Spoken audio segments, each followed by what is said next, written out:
So, welcome to the free class on color theory. Before I get into color theory, let me just explain a little bit about what these classes are all about. I know that you watching right now already know this, but this is for anybody who tunes in on YouTube after it's recorded. I can't tell if anybody's actually watching on YouTube right now. But if you're watching this on recording, let me explain what this is all about. I do these free classes every Wednesday at 10 a.m. and 7 p.m. Western or Pacific Standard Time. And the reason I do these is because I am an art teacher at an animation school and I want to teach online. I made some YouTube videos, but it's not really the way I want to teach because that's not how it works in the classroom. It's not like I just present a video and fuck off. There's like a back and forth that happens, and it's a live experience instead of just a one-way stream of information.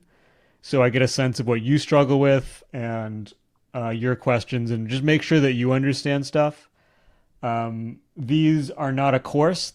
Like if this was in my animation school class, they would be building to something. So you would get assignments, and then you would get feedback on those assignments. These are one-offs, so we don't have that. I want these to be something that anybody can jump into and get as much out of it as somebody who comes to these every week.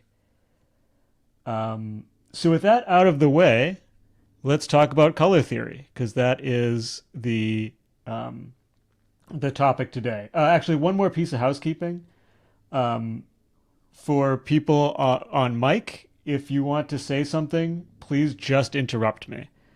In the classroom, I can tell when to stop talking, let other people talking by visual social cues that I don't get on the internet. So if you want to say something, just say it. If you don't want to talk on the mic, you can tap it into the chat and I'll read it out loud. But yeah, don't worry about interrupting me. I want this to be a back and forth. I don't want this to just be me talking the whole time. So let me start by asking you questions. What are your struggles with color?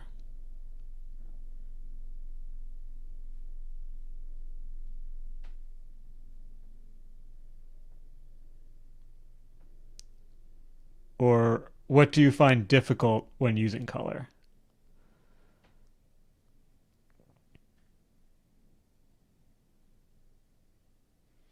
Mm,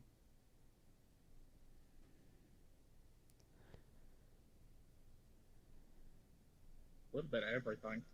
A bit everything? Finding out hues that work well together. Yeah, I've Yeah. never studied color at all yet. Okay, so this will all be new to you. And hues that work well together is tough. We'll get into composition towards the end of the lecture. But right now, I think it makes sense to start with the basic theory and what color is. Just a heads up that this is all assuming trichromatic color, which is normal human color vision if you are a bichromat or monochromat, so colorblind. I this I don't know how to teach that, so my apologies for leaving you out. But I see the world as a trichromat, and the theory I've read is for trichromats, so it's what we're going with. So color has three properties. Hue, which is what we commonly think of when we think of the word color, like red, green, blue, yellow. Those are hues. Um, Chroma, also referred to commonly as saturation in digital art programs. I'm probably going to use those terms interchangeably just because of habit, but technically there is a difference between chroma and hue. Or sorry, between chroma and saturation. There's definitely a difference between chroma and hue. But it's a very technical. The difference between chroma and saturation is a very technical difference that I don't know enough to explain. So we'll treat them like the same thing. And then value. Oh, sorry. Chroma is how much of the color you see. So the purity of the color or the intensity of the color is other ways I've seen this put. High chroma, you see the color very clearly. Low chroma, you see less of the color. It's more grayed out. And when there's no chroma, we're in neutral. So white, black, gray are zero chroma. Value is the lightness and darkness of the color. So you could be brighter or you could be darker. Hue, when we get to the color wheel, hue is a circle. So we have three properties of color. It can help to organize this in our mind by thinking of color space as like a three-dimensional space that you can move through based on the different properties of color. So hue goes on the outside of the circle. Hue wraps around. So when you get to the brightest, or sorry, when you get to one end of the spectrum, you get like a blue-purple. That mixes with the red on the other end of the spectrum and it creates a circle. So you can travel in two directions when you're modifying hue alone. So for example, a yellow, if I move one way, it becomes more green. If I move the other way, it becomes more orange and red. So that's where I orient myself in hue. In the middle of the circle is chroma. So bisecting or segmenting the circle is chroma. In the very middle is neutral, so zero chroma. And as you get further to the outside, you get more of the hue. So as you descend in chroma, you descend towards the neutral in the middle. And the third dimension that makes it color space is value. So you can think of it like a cylinder with higher values for brighter and lower values for darker. And every color that you can imagine falls somewhere in this color space. Any questions so far? Nope. Cool. So the color wheel, the way the colors are placed on the modern color wheel is based on complementary colors. So a complementary color is a color that has the inverse wavelengths, I believe. I don't have the scientific chops to quite explain how it works physics-wise, but if you project two complementary colored lights on the same surface, they'll meet and they'll make a white light. Additionally, we know complementary colors by the phenomenon of after images. So if you stare at a color for like 30 seconds really intently, and then you replace that color in your vision with white, you'll see an after image. You'll see another color in your vision while your brain adapts to the white that has changed. That will be the complement. So we place the colors on the color wheel to make their complements on the opposite side of the wheel. So red and cyan are complementary. They're on opposite sides of the wheel. Yellow and blue and green and magenta will all be on opposite sides of the wheel from each other. It makes those complementary. So the closer colors are in color space, the more similar they are. The farther apart they are in color space, the more different they are. So A and B are on opposite sides of the color wheel. Now they're not true complements, but they're far apart, so the colors look very different. C and D are right next to each other, so these colors look much more similar. E and F are on opposite sides of the color wheel hue-wise, so they're close to complements, if not complements themselves. Actually, I think they are complements hue-wise, but they're both low chroma, so they are near each other despite their difference in hue, so they're still somewhat similar. But color space is not quite as simple when we get into the third dimension, because in reality, hues reach their peak saturation at different values.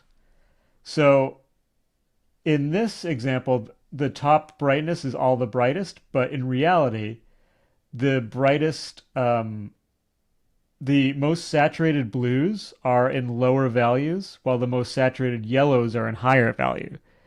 To make a yellow the same value as the blue, I would have to lower its chroma.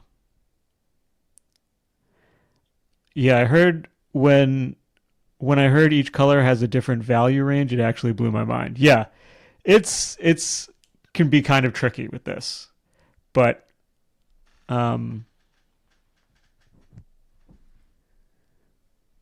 so each. Sorry, I was just reading the chat and lost my train of thought. To make the blue have the same value as the yellow, I would have to lower the chroma quite a bit. It would be kind of like a baby blue or a light blue. To make the yellow the same chroma as the blue, I would have to um, lower the chroma quite a bit, and it would be kind of like a brown color.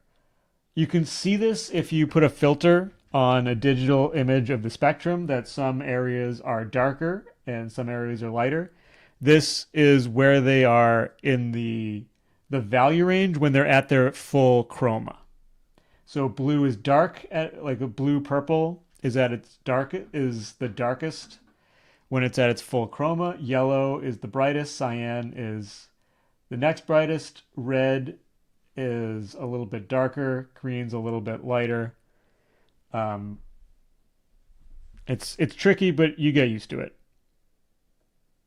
So that's color space, and I've been presenting color space digitally because digital is really nice to study color because everything works exactly like it should theoretically. Like the colors are mathematically evenly spaced apart in a color space of the software. Real life with real pigments, unfortunately, pigments are not always kind enough to follow the rules. But it's still worth exploring if you get a set of pigments, color with pencil. You mean colored pencil? Yeah, colored pencil is going to be the same thing. Like the pigments aren't going to match exactly the way they should if you mix them by blending them together. Um, they're not going to do exactly what they would mathematically if you did it digitally. So to explore color space of your traditional medium, a good way to do that is to try to make a color wheel. Find the closest you can get to complementary colors. So the blue and the yellow, the red and the cyan, the magenta and green, um, and put them on opposite sides to the best you can. I also this is also a photo, so it kind of changes the colors a little bit as well. Like this is much more purple if you actually were looking at it. This is the magenta here, I believe, and this is the green, and then the cyan is much more cyan. But anyway, you try to plot out and mix a color wheel as best you can from the pigments that you have, and it takes a little bit of practice to get this. So that is color space. So let's talk about how to use color.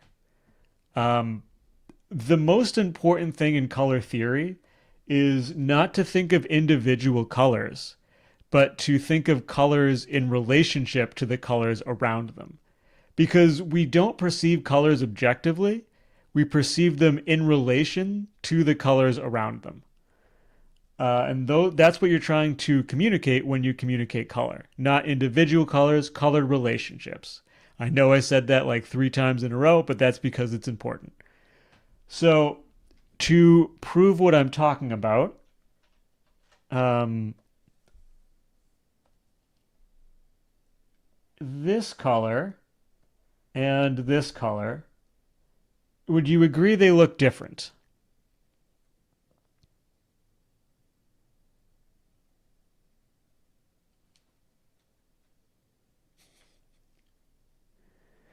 Yeah, Yeah. you know where I'm going. Yeah, they look different, but you know where I'm going with this. Um, if I connect them, they're a little bit The one's a little bit higher in chroma, but they're both neutral. So if you look at the color picker, you can see that they are both fully neutral, but one looks kind of green cyan and the other one looks like it's tinted red in because they are different, even though they're the same hue, they're different relationships to the color around them. And we perceive relationships, not individual colors, so they appear differently. This color is surrounded by red, so the neutral is cyan in relationship to the red. Similarly, this one that's surrounded by cyan, it looks red because it is in the direction of red from the cyan. So let's take a look at this in practice. So I'm going to start with this artwork, not mine. So wait, from what I can see, those neutral hues take on the complement of the surrounding color. Exactly. Not my art. Found it on ArtStation. Don't remember who the artist is. My apologies for using it, but the colors are so nice. I hope you don't mind. Or don't find out. But really, I hope you don't mind. So, what color is this guy's skin?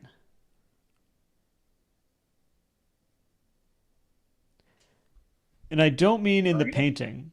I mean in the, like, if we were in the world with them, what color would you say his skin is?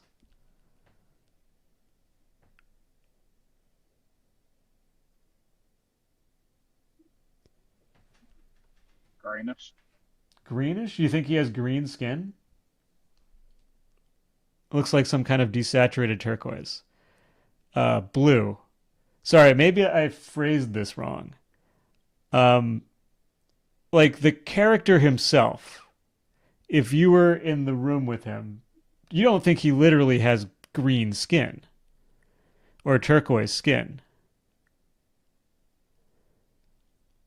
You think he is uh like a normal human skin color, not like an alien with turquoise skin.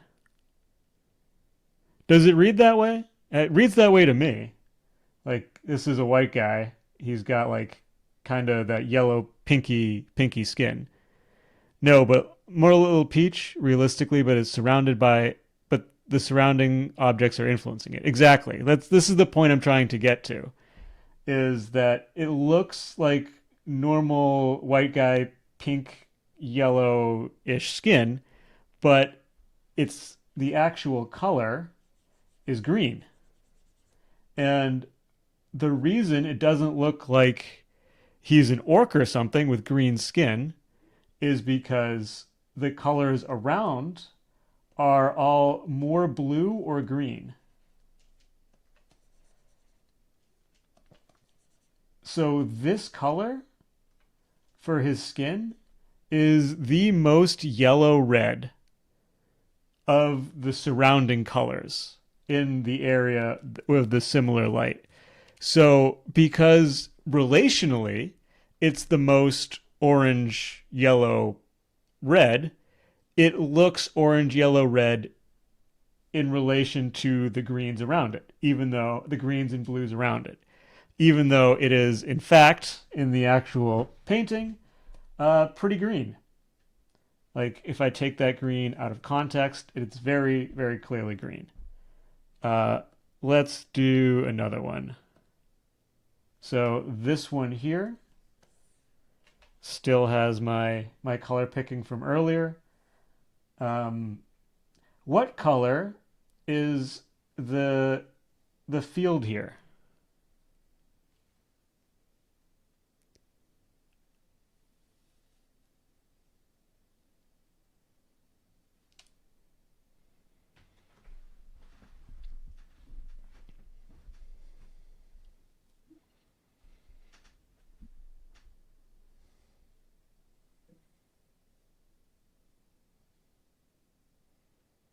Desaturated lavender, but realistically we'd perceive it as green.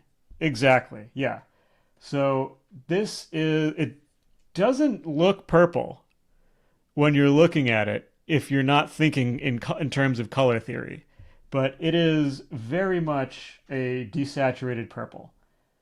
And the reason that despite it being purple, it still looks greenish yellow is because it is more by being um, by being less chromatic, it becomes closer to that green because it's on the opposite side of the spectrum. So if you go less, like for example, even a desaturated green here, it looks like it's glowing because I'm breaking the color scheme. But this is how purple can become like green. Um, in this example, so it seems like playing with muted colors can help create harmonious palettes since all the colors have gray in common. Yeah, I think that is true. We're gonna get more into harmonies. I mean, that's definitely true. We're gonna get more into color harmony a bit later. Right now, I'm just getting a feel for the space before we start trying to make it pretty. Um, we're going through this one faster than this morning, though, so we'll get there. So this for this one, the outside is white. The inside is it's obviously blue, but you don't perceive this as that somebody painted the inside of the space station blue. You perceive it as white that's being hit by blue light because of the blue that surrounds it and because of the context. So, any questions before I go on to the next thing? Nope. Okay. So, let's talk about how to internalize this. Like actual exercises you can do to develop this sense of color space. Because that's the first thing we want to do. We want to develop our eye for color relationships. Um, so, one of the exercises I've found most useful is really just simple trying to match a color.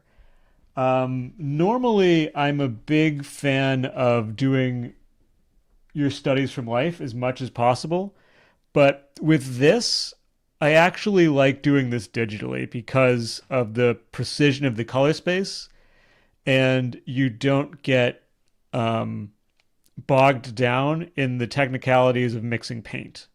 So you can really think about color in terms of pure theory. If you want to do this from paint later on, then you have to like practice with the paint to make it do what you want to do, but you'll at least know what you want it to do. So what you're going to do is pick a color that you want to match. So let's say this blue right here. Then I'm going to go over to my color picker and I'm going to try to match it as closely as possible. So I think it's going to be blue, kind of between cyan and purple. I think it's going to be fairly saturated and, fairly chromatic and fairly high value, at least as far as blues go. And then I will lay out that color on a neutral background so I can see it in isolation. Then I'll use the color picker, my software color picker, and I'll put them next to each other. And maybe outside of the scope of this lecture, but I'd love to hear your take on the minimal palette, the Zorn palette. Um, Actually, I can get this real quick because I am not a painter. I've used paint before. I have some understanding of how it works, but I can't really have a strong opinion on paint because I very rarely use physical paint. I'm an animator by trade, so don't actually spend a lot of time with physical paints. Um, so back to where I was. This lower one is the color I picked, and the upper one is the color that was in the photograph that I was trying to match. And I got very close, probably because I did this earlier in the day. But now I'm going to try to adjust the color I picked to match the color that I actually saw, the color I was trying to match. And to do this, I want to think in terms of color space. So there's the three properties. How different are they in color space? So is this more or less saturated? Is my color down here more or less chromatic than the color I picked? A little more. Okay. So I'll make it a little bit less chromatic. Is it more yellow or more purple on the hue? This is hard. I think I'm pretty close. But is it more yellow or more purple? Um, I'm not sure either. Yeah, it's about the same. Um, okay, I'll do another example where I'm more off. I actually don't think I'm going to change it. And the value, is it higher or lower? Is it brighter or darker?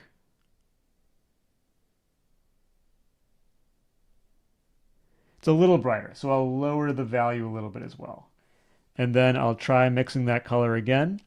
And I'm closer, but I think it's still too saturated, so I'll desaturate it, lower the chroma even more. And I think it might actually be a little bit more yellow. So I'll shift it that way a little bit.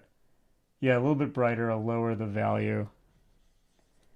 And yeah, the more I do this, it should start looking more and more like the color, based on my understanding of color space. So I should be able to move closer and closer in color space. So let's just try desaturating this a little bit more and lower the value.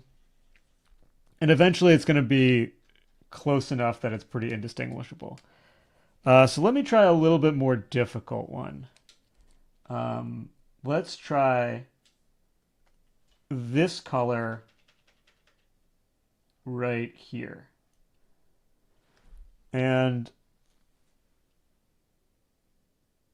I'm streaming my OBS. How am I? What? Why? Is that happening on YouTube too?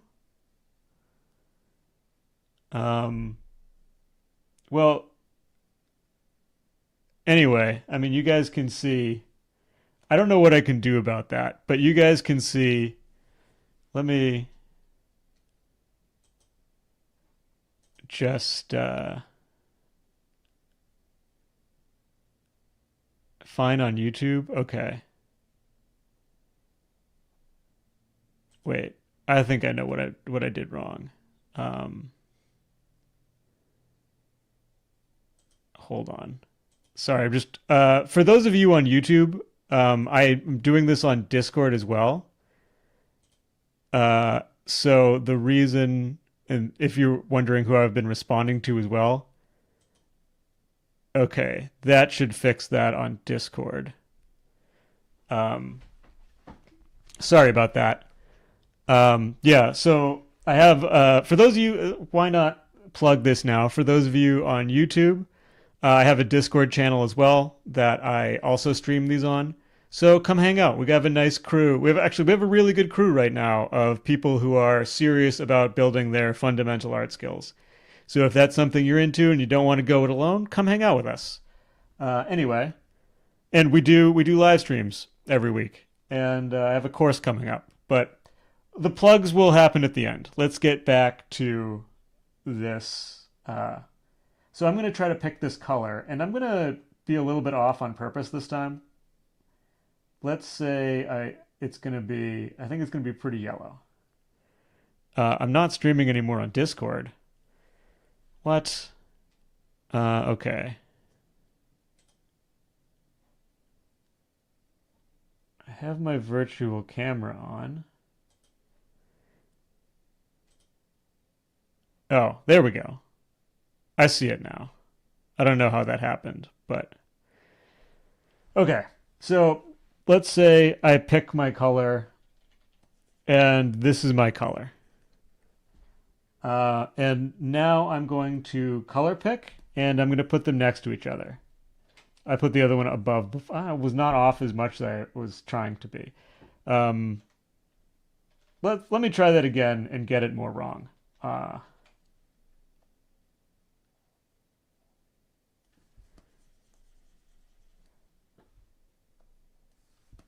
so let's say this is the color I thought it was. And then I select the color in my screen, and yeah, I'm pretty off. So now it should actually be easier to figure out where I went wrong. So we'll start with hue. Is this more yellow or more red? More red. More red? Yeah, so let's move it more to yellow. Is it more saturated? Or sorry, more chromatic or less chromatic? More More chromatic. chromatic. Yeah, so I'll move it more towards neutral. And is it brighter or lower in value? Broader. Brighter. Yes, let's drop the value a little bit. So now I'll try again, and I'm closer. Think it's more of all of those things again, so I'll go more towards yellow, more desaturated, and more lower value. And now I'm getting closer, but I think the value should be higher, and maybe still a little bit more desaturated. So I'm adjusting it again based on seeing the differences in color space and my understanding of color space. So that's how I do this. And the more you practice this, I just did all of that right on the photo. The more you practice this, the better of a intuitive sense of color space you get. The next way I'd recommend studying this, once you're getting pretty comfortable with color space and you're able to pick colors pretty well, and when you get them wrong, you're able to understand why you're wrong and about by how much. Then you're starting to understand color relationships. So the next step would be to do still lifes. Um, and when you're doing a still life, you're not trying to match the colors exactly that you see one to one. You're trying to create similar color relationships. Um, so, like, start with that blue again. And I'm going to have to do this kind of small, but you get the idea. And then the white here, or let's do the white here where there's a little bit of reflected light on it. It's going to be the relationship, it's much less saturated, much more neutral, and probably a little bit darker. Maybe not. Oh no, it's actually much lighter.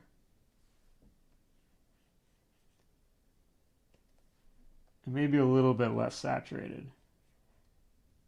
Then that dark blue is probably similarly saturated. Actually, you kind of have to move down, but yeah, then like so, and you're not going to get it exact, but you don't have to.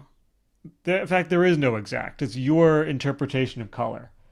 Like I'm doing this with a digital image that I'm referring to, but for a still life, when I'm not trying to match something exactly, I think I'm actually better off doing this from life because then I can't color pick.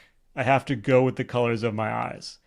If I did a still life of this, and I did, and then I took a photo of it, the colors in the photo that I took would be different than the colors in my still life. But that doesn't mean I'm wrong because photographs have different interpretations of color than my eyes do. Like similarly, if I took two photos of it with different cameras, then I would also have different colors in those because the different chips interpret color differently. But yeah, like just practicing your colors like this is really going to help to get that intuitive sense of color. Any questions on that?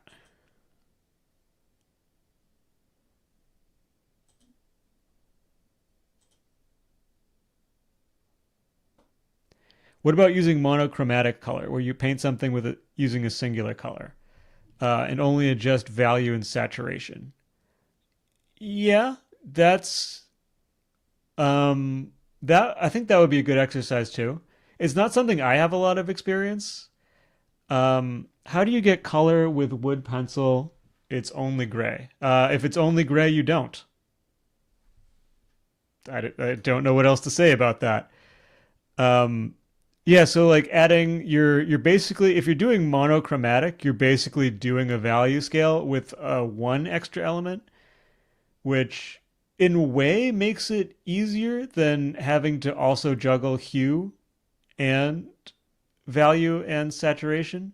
But in another way, it also can make it more difficult because it's more abstract. You have to interpret more, um, unless things are, unless the subject is monochromatic as well.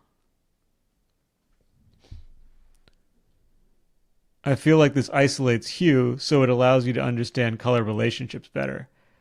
Um, I don't think so because hue is such an important part of color relationships. So you're isolating a very small part of color relationship, but you're missing one of the main ones. Hi, John. How do you apply what you're studying to paint your own drawing and design? Good question. Uh, you dye the lead with color. I don't know if that actually works, but you can report back to me on that. I've never tried to dye a graphite pencil. Yeah, so the purpose of these studies is to build a knowledge base, like an intuitive knowledge base, where you've done like you know what happens, you know what color relationships look like from experience when you knock down the saturation or you shift the hue slightly. And with that, the more you do this, the deeper that intuitive base becomes. So then when you're painting from life, you can draw on that. You know what's going to happen if you shift in color space in this direction and this much. So you get a better sense of what's going to happen when you do that. You have a knowledge base of what it looks like in real life. So, what does it look like when an orange light is hitting a green subject? What does it look like when there's red reflected light coming off of a surface and hitting a black surface next to it? How does that affect the color? So then when these come up in your paintings, you have that knowledge to draw on. Even if you don't you're not consciously aware of it, it's like in the folds in your brain somewhere. Hopefully that answers the question. Also, good to see you, Christina. Um, so let's get into another technique here, and this is what's called a gamut.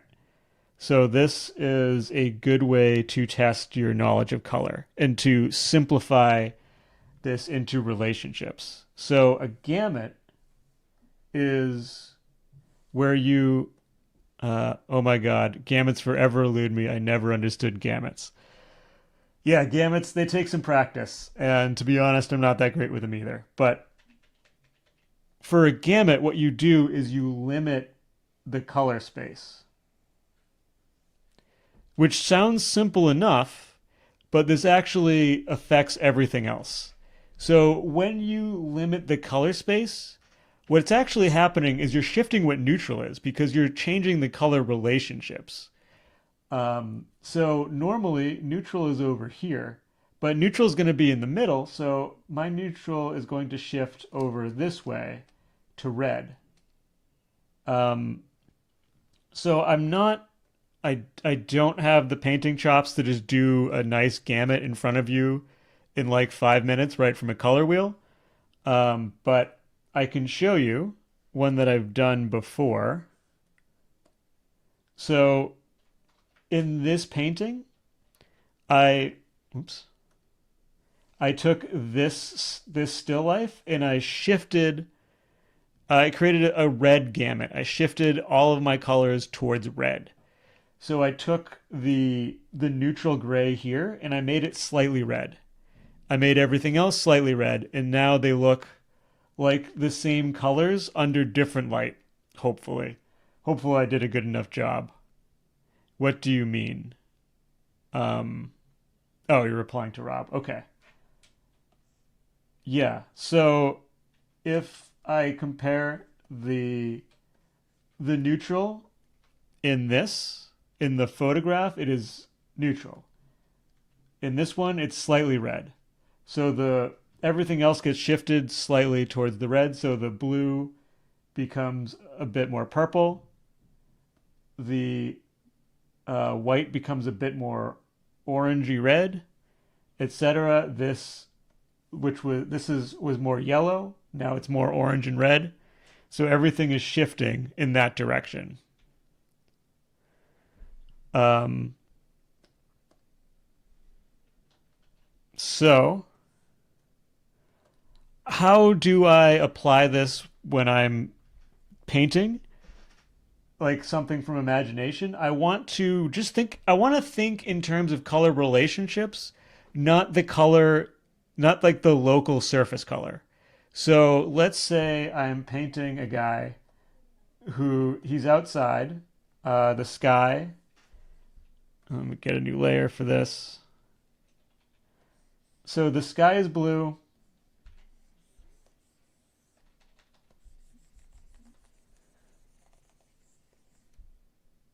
And he's standing on some grass, and we know that grass is green.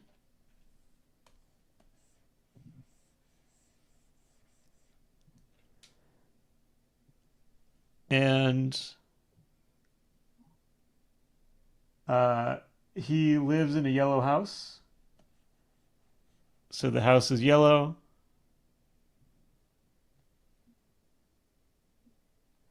And the roof is gray. Let's say he's a white dude, so he's got like kind of pink orange skin.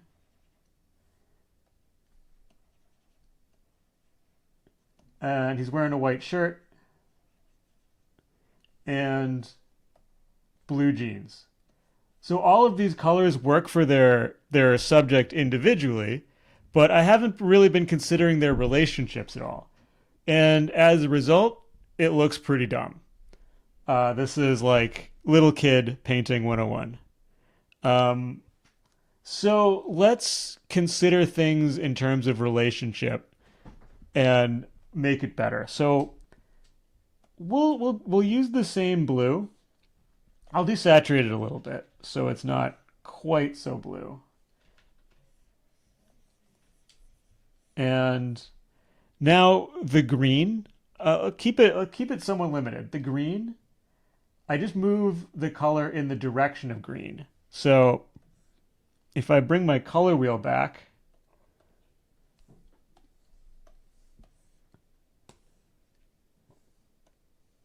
shrink it down a little bit so it's not covered quite so much.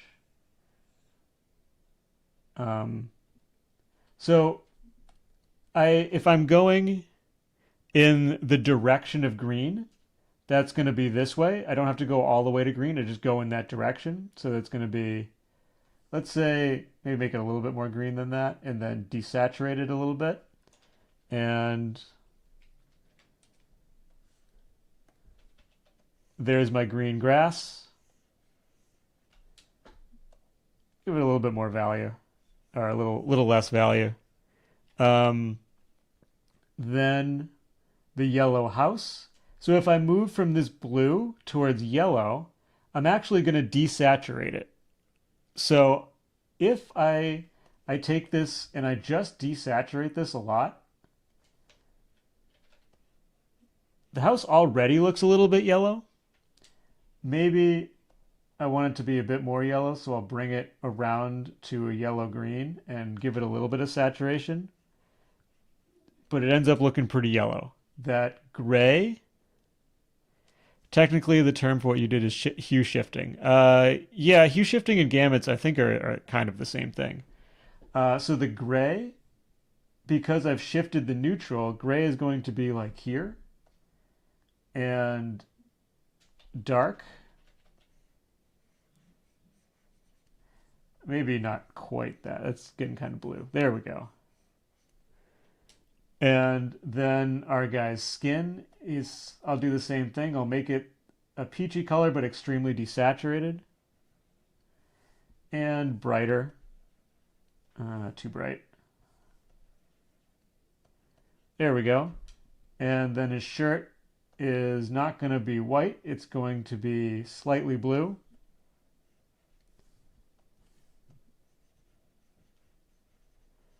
And I can go ahead and make his blue jeans really blue because that, maybe not that much. But so this one, because I considered the color relationships, these colors look decent together, while this one, it looks like a clown threw up because I'm not considering color relationships. I'm just thinking of local color and matching it exactly. So let's talk about color composition. With composition, we're trying to not just arrange colors accurately. We're trying to make interesting patterns with the colors. We're trying to make them their color relationships visually satisfying. We don't have that much of time, so I can't get that deep into it. But let's. Okay, so when you're actually painting, do you start off with the local color or the adjusted color based on your environment, or can it go either way? Me personally, I start with the adjusted color because I'm not just thinking of accuracy, I am also thinking of composition. So to me, it makes more sense to start with the colors that I find compositionally satisfying, and if I lay them down and they look inaccurate, then I'll change them. Um, so let's look at this example. Would you agree that these colors look really nice together?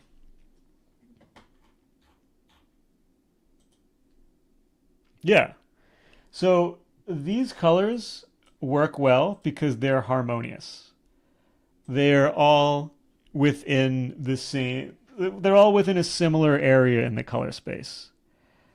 Um, the I'll just make sure I get a new layer this time. The blues are very saturated, but as we get further away from blue, the colors get less saturated. So they're restricting the color relationships to ones that are harmonious. So this blue is very saturated. The cyan is less saturated. The purple is even less saturated than that. And then when we get to the greens, they're getting more desaturated, and the oranges and the more red of the purple, these are very desaturated.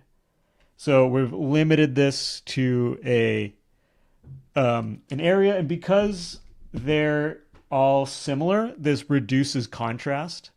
So it makes it less stimulating and kind of more calm.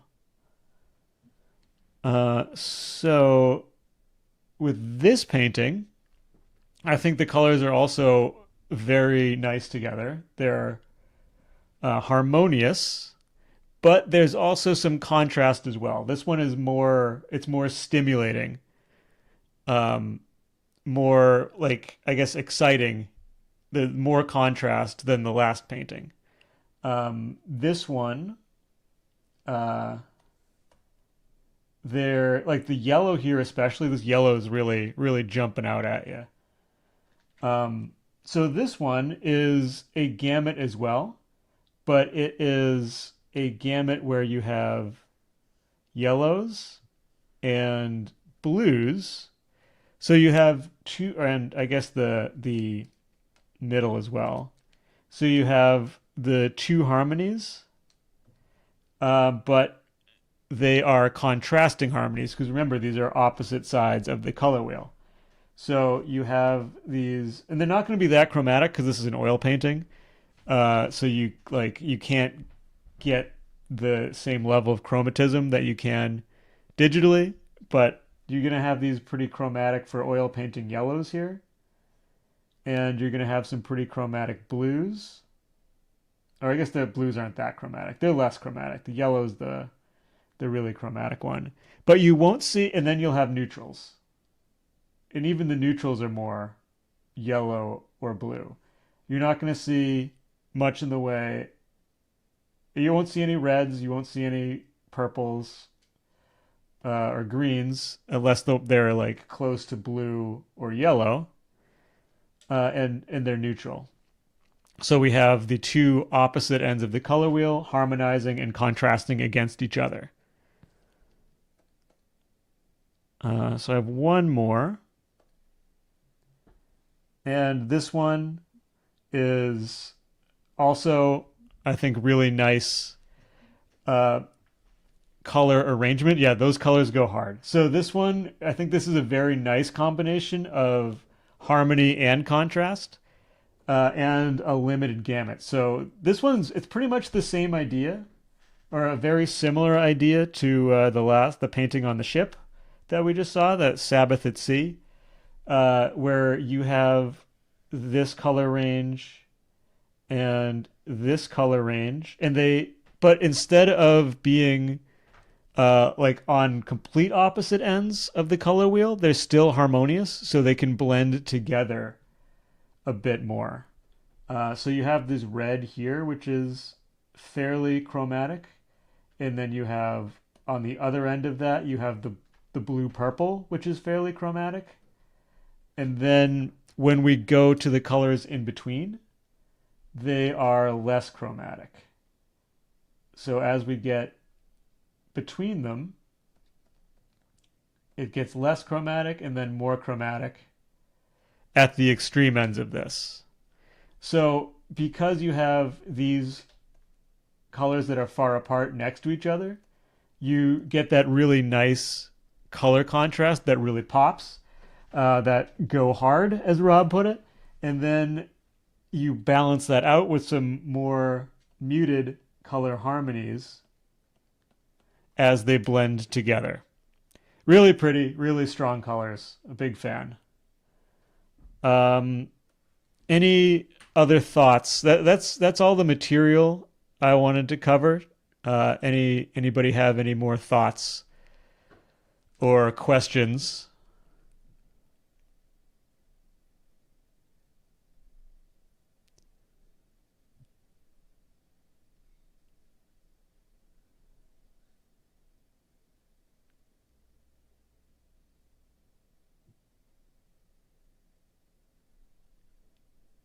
Hmm.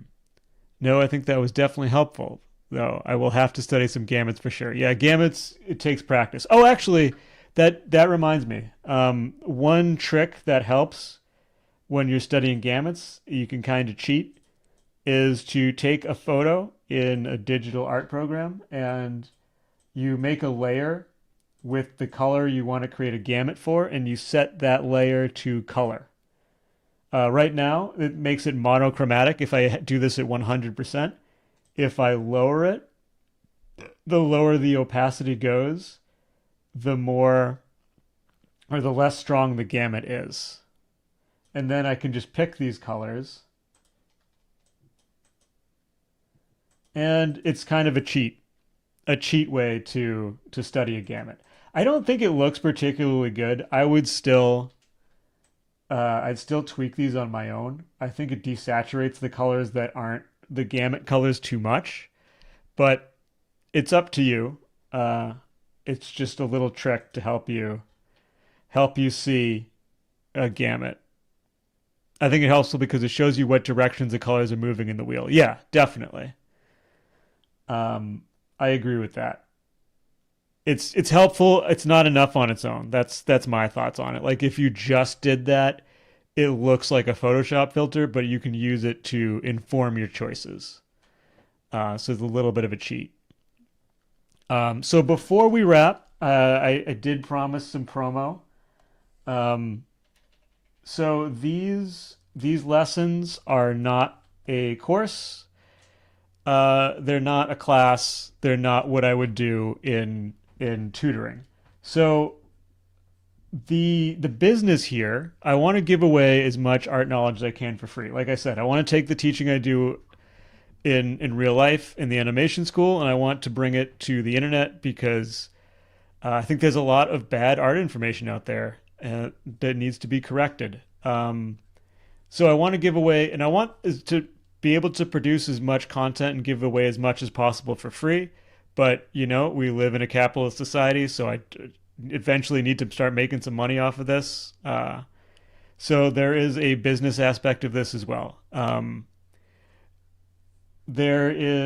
So what's for free is the information. I have a free book that you can download at imaginativedrawing.com. You can find that link in the channel description or in there's a section, official resources on the Discord.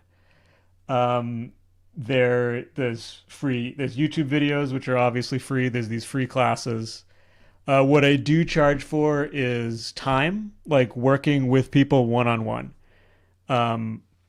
So when I'm working with somebody one on one or when I'm doing a class, there's a learning cycle. So it starts with theory, which is what we did now.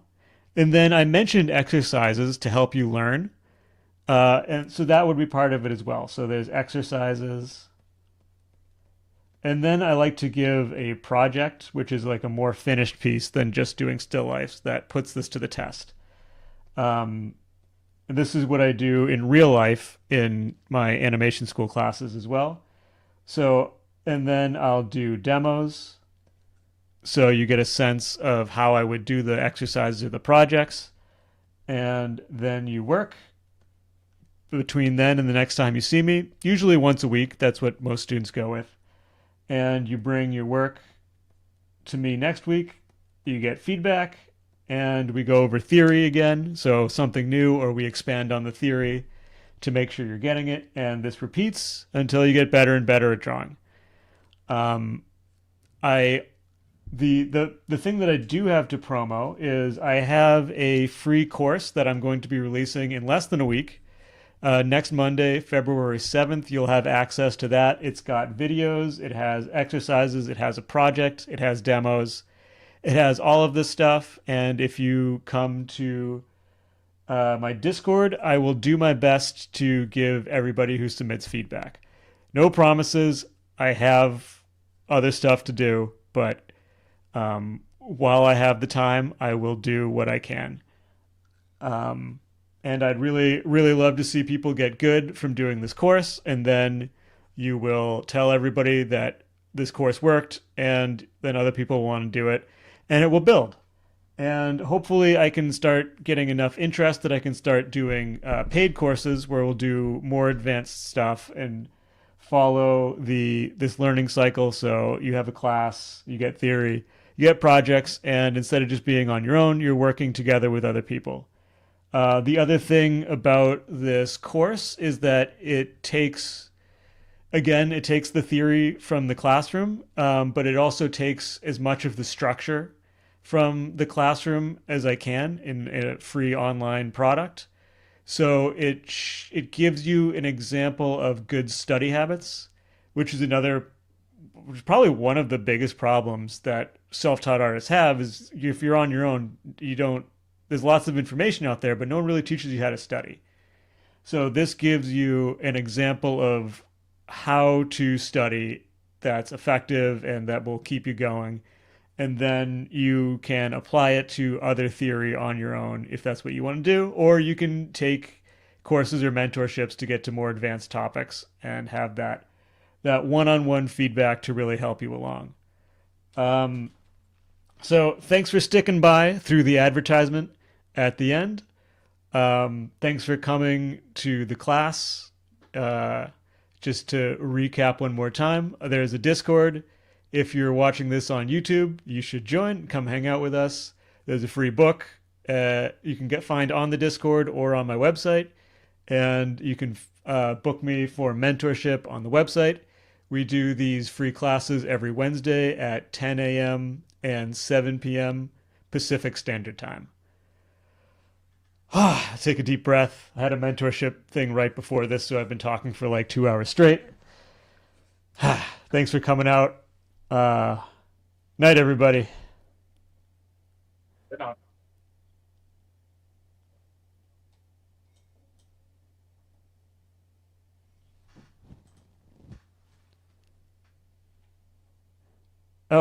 Somebody asked if Drawbox is good. If you're still here, um, I will tell you my opinions on Drawbox. I kind of did the program, but it was like 10 years ago, and I think it's different now. When I looked at it more recently, there was better information than when I took it. So take what I have to say about it with a grain of salt. I think Drawbox is theoretically extremely sound. Everything in that course, all the theory in the course is excellent and very much worth knowing. The structure is good.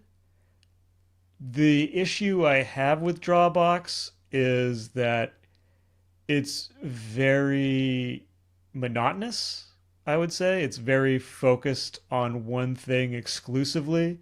And I know that he says to draw stuff on your own for fun, and that is very important, but the connection to how that works is not always as clear as maybe it could be. But the issue I have is actually less with Drawbox and more how people use Drawbox. Or I guess that is just 250 boxes. It's just excessive. You don't need to do that many boxes. Just do a few boxes a day at most, and you'll get there. Um, yeah, that's what I think about Dropbox. I think it's good, but it promotes a grind that burns artists out in a way that I don't love. But there grinding can be good sometimes too. Depends. It depends on who you are and how much you like drawing boxes. Um, I don't know if the guy who asked about that is still there, and I probably could have formulated those thoughts better. So yeah, just overall, Drawbox is good if that's how you learn. If it's not, if drawing 250 boxes sounds terrible to you, don't do it. Okay, good night for real.